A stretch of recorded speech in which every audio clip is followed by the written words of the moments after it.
రాజులు మనకెవరు లేరు, శూరులు మనకెవరు లేరు, సైన్యములకు అధిపతి అయినా యెహోవా మనంతా. యేసులో బలముంది, యేసులో జీవముంది, మనకు సమృద్ధి జీవముంది, మనకు ఎల్లప్పుడూ విజయముంది. జయం జయం జయం జయం జయమే, జయమే జయమే జయమే జయమే. ప్రేమ శాంతి సమాధానం నిత్యం ఉన్న రాజ్యం, నీతి న్యాయం ధర్మం సంతోషం ఉన్న రాజ్యం. నా యేసు రాజ్యం అందమైన రాజ్యం, అందులో నేను నివసింతును. నా యేసు రాజ్యం అందమైన రాజ్యం, అందులో ర్యాలీ ఎవరికి హానికరమైనది కాదు, దేశానికి హానికరమైనది కాదు. క్రైస్తవ సంఘమే దేశానికి ఆశీర్వాదకరమని మరొకసారి తెలియజేస్తుంది. Without Christianity no greater values to any government. క్రైస్తవ సమాజం లేకుండా ఏ మానవ ప్రభుత్వానికి ఎటువంటి ఉపయోగం లేదండి. We are the source of blessing to all mankind. సర్వ మానవాళికి క్రైస్తవ సమాజము దీవెనకరముగా ఉంటూ వస్తూనే ఉన్నది. So you're all a channel of blessing to the whole mankind. కాబట్టి మనమందరము సర్వ మానవాళికి ఆశీర్వాద సాధనాలుగా ఉన్నాము. People may think about Christianity in different values. ప్రజలు క్రైస్తవ సమాజం గురించి భిన్నమైన కోణంలో ఆలోచించవచ్చు. కానీ We are born with a great purpose in our lives. మన జీవితంలో ఒక గొప్ప ఉద్దేశంతో మనం జన్మించామండి. You are born with a great purpose. నీవు ఒక గొప్ప ఉద్దేశంతో జన్మించావు. That purpose to glorify God in every day in our lives. ఆ ఉద్దేశం ఏమనగా మన జీవితంలో ప్రతి దినము కూడా దేవునిని మహిమపరచడమే. So I thank God for all of you. కాబట్టి మిమ్మల్ని అందరిని బట్టి నేను దేవుని స్తుతిస్తూ ఉన్నాను. I beseech you to stand for Christ and live for Christ's glory in your daily life. మీ అనుదిన జీవితంలో క్రీస్తు కోసం నిలువబడి క్రీస్తుని మహిమపరచవలసినదిగా మిమ్మల్ని నేను ప్రాధేయపడుచు ఉన్నాను.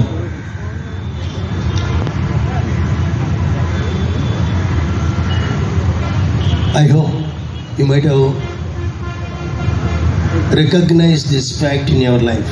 నేను ఆశిస్తూ ఉన్నాను ఈ సత్యాన్ని మీరు మీ జీవితాలలో గ్రహించి ఉన్నారని ఆశిస్తూ ఉన్నాను. Praise the Lord. దేవునికి స్తోత్రం. In John 1st chapter verse 6, there was a man was born with a great commitment, with a great consecration in his life. యోహాను సువార్త 1వ అధ్యాయము 6వ వచనములో బాప్తిస్మం ఇచ్చి యోహాను అనేటటువంటి ఒక వ్యక్తి ఒక గొప్ప ఉద్దేశముతోటి దేవునిని మహిమపరచడానికి జన్మించినటువంటి వాడు. Great purpose in life. జీవితంలో గొప్ప ఉద్దేశం కలిగిన వాడు. If we recognize that great fact in our lives, your existence in the world to be a blessing for all mankind. మనము కూడా దేవుని కొరకు ఏ ఉద్దేశంతో జన్మించామో దానిని అర్థం చేసుకోగలిగితే గనుక భూమి మీద ఉన్న సర్వ మానవాళికి మనం ఆశీర్వాదకరముగా మారతాము. He was born with what purpose? To make ready a people prepared for the coming of the Lord Jesus Christ. బాప్తిస్మం ఇచ్చి యోహాను ఏ ఉద్దేశంతో జన్మించాడయ్యా అంటే ప్రభువు కొరకు ఆయుత్తపడి ఉన్న ప్రజలను సిద్ధపరచుట కొరకై జన్మించి ఉన్నాడు. That's the purpose of your birth and my birth. నీ జననము నా జననం వెనుక ఉన్న ఉద్దేశము కూడా అదేనండి. Jesus is coming soon. యేసు ప్రభువు త్వరలో రాబోతూ ఉన్నారు. Before he comes, ఆయన రాకముందే. Our responsibility is to make ready a people for the coming of the Lord Jesus Christ. మన బాధ్యత ఏమిటయ్యా అంటే ప్రభువు కొరకు ఆయత్తపడి ఉన్న ప్రజలను సిద్ధపరచటమై ఉన్నది. God bless all of you. దేవుడు మిమ్మల్ని అందరినీ బహుగా దీవించును గాక. This march is not against to any community. ఈ యొక్క ర్యాలీ ఏ సమాజానికి ఏ ప్రభుత్వానికి వ్యతిరేకంగా జరుపుతున్నది కాదు. We always stand for Christ. మేము ఎల్లప్పుడూ కూడా క్రీస్తు కొరకు నిలవబడతాము. For the blessing of the community.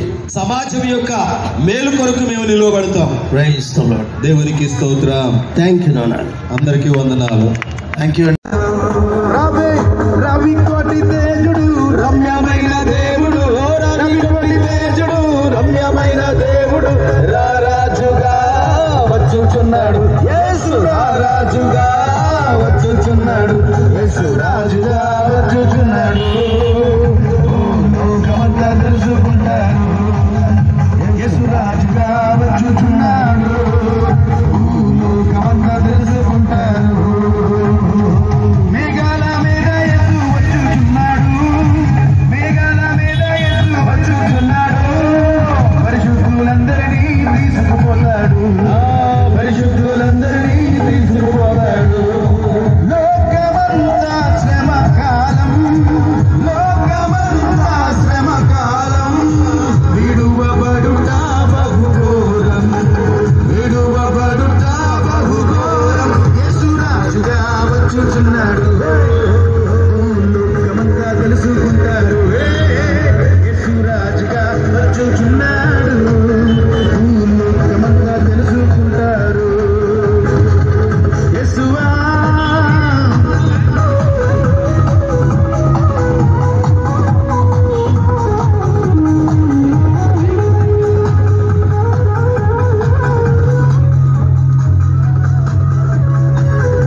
ఇతరులను మన్నించి వాళ్ళని ఒక ఉన్నతమైన స్థితిలోకి తీసుకురావాలి. సో అది కూడా నేను ఎంతో కాలం నుండి ఎదురు చూస్తున్నాను నేను.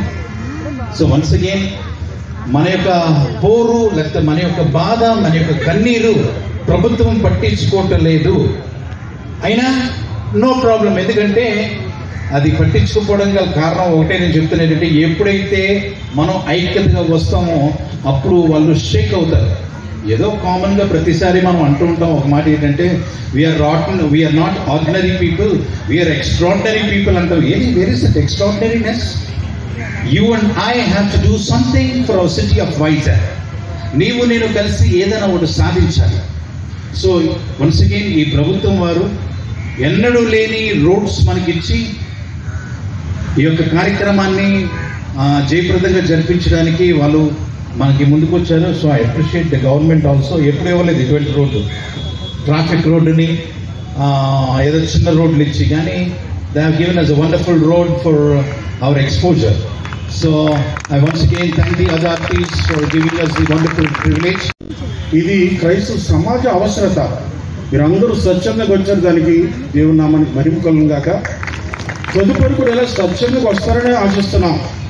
ఎవరిని బలవంతం పెట్టడం ఏ డినామినేషన్కి, ఏ వర్గానికి, ఏ గ్రూప్కి, ఏ అసోసియేషన్కి సంబంధించినది కాదు. క్రైస్తవ సమస్యలు ఎదుర్కొంటున్నప్పుడు మేము స్వతంత్రంగా వెళ్ళి సహాయం చేయడానికి మేము ఇష్టపడే వర్గం. అందరూ మణిపూర్ వెళ్ళినవి. నేను, హనీ జాన్సన్ గారు, రిషి డానియల్ గారు, బ్రదరు అందరూ మణిపూర్ వెళ్ళిన వారమే. నేను 7 సార్లు వెళ్ళాను. సుమారు 50 లక్షల పైగా ఆయా సంస్థల తరఫున మేము పనిచేయడం కూడా జరిగింది. హనీ జాన్సన్ గారి విషయం అంతా మీకు తెలుసు. చివరిగా ఎప్పుడైనా మేము ఇటువంటి సామాజిక కార్యక్రమాలు చేసినట్లయితే క్రైస్తవ ప్రగతి పరిరక్షణ అంటే అందరి దగ్గరికి వచ్చి చెప్తారు. నార్మల్ సొంత మీటింగ్స్ వారి సొంత కోటాలాగా భావించొద్దని నా మనవి. దయచేసి ఎంతమంది వస్తే అంతమందితోనే మేము చేయడానికి ప్రయత్నం చేస్తాం. ఈ వాళ్ళ గురించి నేను చెప్తాను. ఆ చివర పైన ఉన్న శిలువ ఒక చర్చను కొట్టేసింది. కింద ఈమె ఏడుస్తున్నది అది ఒక కొండ మీద ఉన్న పెద్ద 25 అడుగుల శిలువ, బోర్డు కొండను పలాసలో. అర్ధరాత్రి కొంతమంది గిట్టగా కూల్చేశారు. ఆమె ఏడుస్తుంది. కింద లాట్స్ ఆఫ్ చర్చెస్ పెద్దపల్లి అని ఉంది. పెద్దపల్లి అనే గ్రామంలో మన విశాఖ జిల్లాలో, అప్పటి విశాఖ జిల్లా ఇప్పుడు అనకాపల్లి జిల్లాలో ఒకే రోజు 5 చర్చిలకి ఆరాధన జరుగుతున్నప్పుడు లోనికి గుంపులుగా జనాలు వెళ్ళి తాళాలు వేసేశారు. మన విశాఖపట్నం పరిధిలోనే. ఈ పక్కన ఉన్నది పుణ్యగిరిలో ఒక చర్చి కడిగి ఫారెస్ట్ డిపార్ట్మెంట్ వారు వెళ్ళి దాన్ని సీజ్ చేశారు. ఆ చివరిలో ఉన్నది ఆ రక్త మడుగులు ఉన్న వ్యక్తి గుంటూరు ప్రాంతంలో సుమారు రాత్రి 7:30-8 గంటలకు ఇంట్లో మోకరించి ప్రార్థన చేస్తుంటే అరుగు మీద బయట ఉన్న వ్యక్తి చూస్తూ భరించలేక ఆయన గొడ్డలతో నరికేశాడు. అది ఆయనది. కిందున్నది చర్చ్ అని పేరు కనబడుతుంది. దాని ముందున్న పేరు మేము తుడిపేశాం.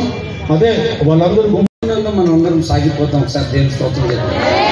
ఎన్నో రావచ్చు, సాగిపోదాం.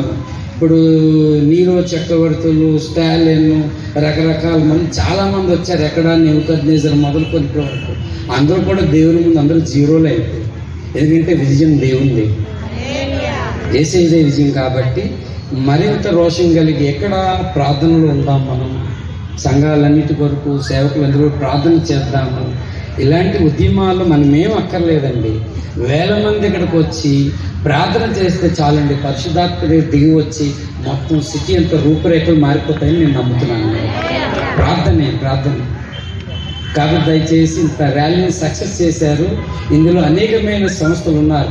మీ అందరికీ పేరు పేరిట నా హృదయపూర్వకమైన కృతజ్ఞతా వందనాలు నేను తెలియజేస్తున్నాను. ఎప్పుడు కూడా మనం ఇలాగే కలిసి ఐక్యతతో ముందుకు వెళ్దాము. ఐక్యత ఉన్న చోట సాతాను శక్తులు పనిచేయవు. దేవుని నామానికి మహిమ కలుగును గాక. నిజంగా జేమ్స్ అన్న కానీ, అలాగే పౌల్ విక్టర్ గారు కానీ, హనీ జాన్సన్ కానీ, సుధాకర్ అన్న అయితే నాకు కొత్తగా పరిచయం. ఆయన ప్రేమ చాలా అపారమైనది. ఎంత ప్రేమ అంటే సొంత అన్నదమ్ములాగా ఇన్ని రోజులు మాతో మెలిగారు. అలాగే జాన్ ప్రకాష్. ఒకటే మేము నేర్చుకున్నాం, మా చేతికి వచ్చిన ఏ పని అయినా శక్తి లోపం లేకుండా చేయాలని ప్రసంగి 9:10 చెప్పినట్లు ఆ పని చేయగలిగాము. చక్కగా ఈ ర్యాలీ సక్సెస్ అవుతుంది. ఎక్కువ మంది వస్తే కాదండి. ఎక్కడి నుంచి గిద్యోన్ 32,000 మంది ఉన్నారు, కానీ 300 మంది. దేవుని కొరకు నిలబడిన వారు చాలా తక్కువ మందితో దేవుడు కార్యం చేస్తారు. మనం చేసిన వాల్యూ ఎక్కడ వ్యర్థం కాలేదండి. ప్రభువునందు మన ప్రయాసం వ్యర్థం కాదని ఎరిగి స్థిరులను కదలని వారును ప్రభువు కార్యాభివృద్ధి అందు ఎప్పటికీ ఆసక్తి పరులు ఉందాం. దేవుని స్తోత్రం కలుగునుగాక.